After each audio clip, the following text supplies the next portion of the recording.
Welcome to this video on thallium, often described as a stealth toxin. This briefing explores the clinical and forensic profile of element 81. Thallium is invisible, odorless, and tasteless, making it notoriously difficult to detect. Historically dubbed the poisoner's poison, it was banned for household use in the United States in 1975 due to extreme risks. The history of thallium includes high-profile cases like the Bovingdon bug in the 1970s. Forensic breakthroughs in these cases allowed for the detection of thallium even in cremated remains. While dangerous, thallium has modern applications in medicine, such as cardiovascular stress imaging, as well as in optics and high-temperature superconductors. Production is strictly managed. Thallium acts as a Trojan horse in the body. Because its ionic radius is nearly identical to potassium, it bypasses cellular defenses and is actively pulled into tissues. Once inside, thallium causes systemic failure. It triggers energy collapse by inhibiting vital enzymes, sabotages protein synthesis, and causes structural failure, famously leading to alopecia.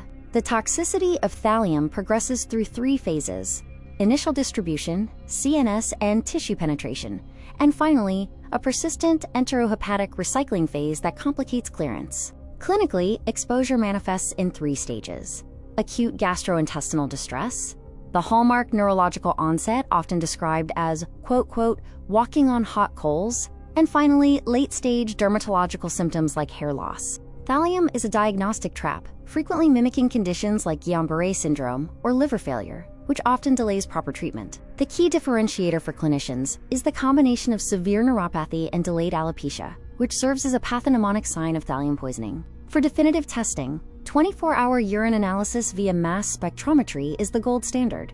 Blood tests are unreliable due to rapid tissue distribution, while hair root analysis provides a physical signature. The liver continually filters thallium into the intestines, but because the body mistakes it for potassium, the intestines reabsorb the toxin back into the blood, creating a dangerous cycle. Prussian blue, or radiogardase, acts as the primary antidote. It functions as an ion exchange resin, locking thallium into a crystal lattice so it can be safely excreted in feces. The decontamination matrix includes Prussian blue for fecal elimination, extracorporeal methods like hemodialysis for massive exposure, and alternative resins if the primary treatment is unavailable.